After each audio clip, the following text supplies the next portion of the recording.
নমস্কার বন্ধুরা, রিন্টুর রান্নাঘরে আপনাদের স্বাগত। আজ আমি আপনাদের সাথে এমন একটা রেসিপি শেয়ার করছি যেটা শীতের দুপুরে ভাতের সঙ্গে জাস্ট অসাধারণ লাগবে। আজ আমি আপনাদের সাথে আলু ফুলকপি দিয়ে বাটা মাছের একটা ঝোলের রেসিপি শেয়ার করছি।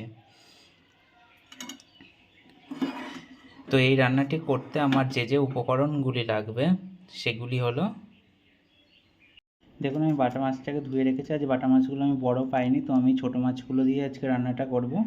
আর ফুলকপিগুলোকে আমি একটু বড় বড় করে সাইজ করে কেটে নিয়েছি যাতে খুব বেশি সেদ্ধ হয়ে না যায়। আর আমি এটাকে হলুদ জলের মধ্যে ভিজিয়ে রেখেছি যাতে ছোটো ছোটো যে পোকাগুলো থাকে সেগুলো বেরিয়ে যায়। আলুগুলোকে এরকম লম্বা লম্বা করে কেটে নিয়েছি। আর এখানে নিয়েছি আদা, জিরে আর কাঁচা লঙ্কা বেটে নিয়েছি একসঙ্গে। আর এখানে আছে টমেটো বাটা।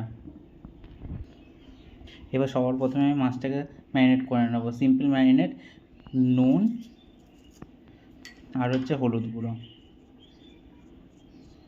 এই দুটো উপকরণ দিয়ে আমি মাছটাকে একটু ম্যারিনেট করে নেব। মাছগুলোকে আমি নুন হলুদ মাখিয়ে নিয়েছি।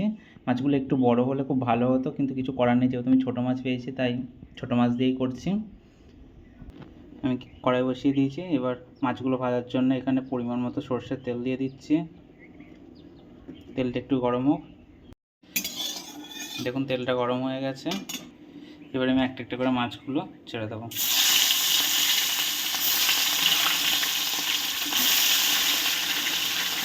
এবারে আমি মাছগুলোকে ভালো করে ভেজে নেব। দেখুন আমার মাছগুলো ভাজা হয়ে গেছে। এবার আমি এগুলোকে তুলে নেব। দেখুন আমি মাছগুলোকে তুলে নিয়েছি। এবারে আমি এই তেলের মধ্যেই কেটে রাখা আলুগুলো দিয়ে আলুগুলোকেও ভেজে নেব।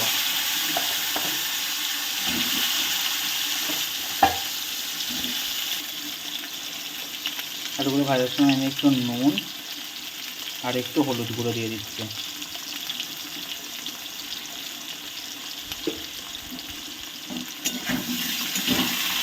এবারে আমি আলুগুলোকেও ভেজে নেব। দেখুন আলুগুলো ভাজা হয়ে গেছে। এবার আমি আলুগুলোকেও তুলে নেব। আলুগুলো তোলা হয়ে গেছে। এবার আমি এই তেলের মধ্যে কেটে রাখা ফুলকপিগুলোকে দিয়ে ফুলকপিগুলোকেও ভেজে নেব। ফুলকপিটা ভাজার সময় তো আমি একটু হলুদ গুঁড়ো আর একটু নুন দিয়ে দিচ্ছি। এবার ফুলকপিগুলো ভালো করে ভেজে নেব। দেখুন ফুলকপিগুলো আমার ভাজা হয়ে গেছে। এবার আমি ফুলকপিগুলোকেও তুলে নেব। দেখুন আমার আলু, ফুলকপি আর মাছ সবগুলোই ভাজা হয়ে গেছে। এবার আমি কড়াইয়ে সরষের তেল দিয়ে দিচ্ছি। খুব বেশি দেওয়ার দরকার নেই, তেলটা একটু গরম হোক। তেলটা গরম হয়ে গেছে। এবার আমি ফোড়নের জন্য এর মধ্যে দিয়ে দিচ্ছি কালো জিরা আর হচ্ছে তেজপাতা।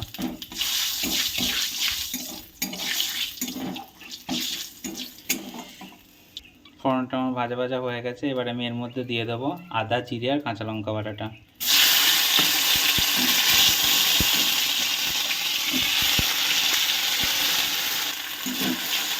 আদা, জিরে, কাঁচা লঙ্কাটাকে একটু ভালো করে কষিয়ে নিচ্ছি তেলের সাথে।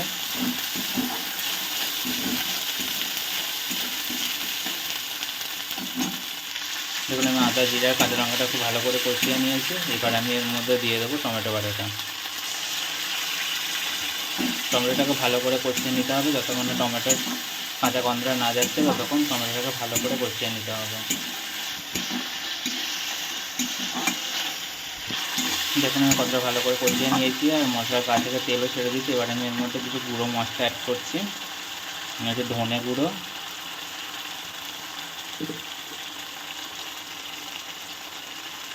হলুদ গুঁড়ো, কাশ্মীর লঙ্কার গুঁড়ো। তোমরা চাইলে কাশ্মীর লঙ্কার গুঁড়ো দিতেও পারো, নাও দিতে পারো। নুন আর সামান্য চিনি। আর আমি লঙ্কা গুঁড়োর মধ্যে দিলাম না, কারণ আমি কাঁচা লঙ্কা অনেকগুলো বেটে দিয়েছি, তাই লঙ্কা গুঁড়োটা আমি আর দিলাম না। আমি এর মধ্যে সামান্য একটু জল দিচ্ছি। এবার মশলাটাকে ভালো করে কষিয়ে নেব।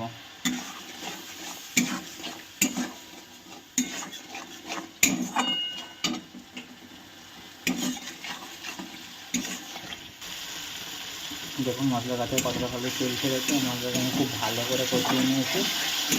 এবার আমি এর মধ্যে দিয়ে দেবো আলু ফুলকপি ভাজাটা।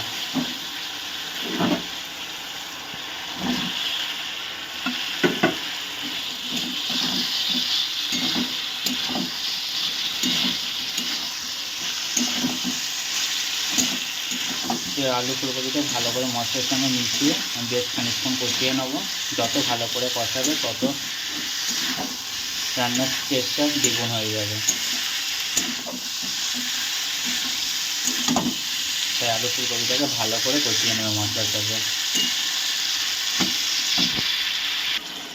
দেখুন আলু ফুলকপিটাকে কত ভালো করে কষিয়ে নিয়েছি আর কত তেলও ছেড়ে দিয়েছে।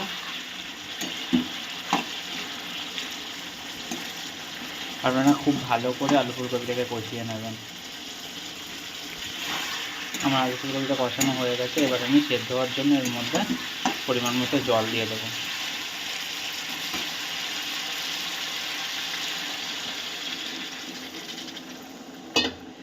এবার আমি আলু ফুলকপিটাকে সেদ্ধ করে নেব।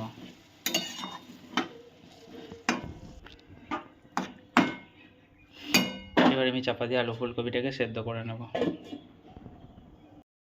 বেশ কয়েকবার ঢাকনা খুলে দেখে নিয়েছিলাম সেদ্ধ হয়েছে কিনা, আপনারাও দেখে নেবেন। দেখুন আমার আলু আর ফুলকপিগুলো কতটা সুন্দর সেদ্ধ হয়ে গেছে। এবার আমি এর মধ্যে দিয়ে দেব বাটা মাছগুলোকে।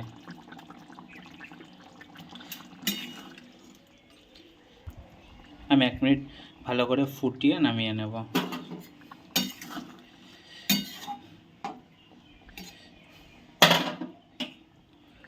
দেখুন এটা ভালো করে ফুটে গেছে। এবার আমি নামানোর আগে এর মধ্যে ধনেপাতা কুচি,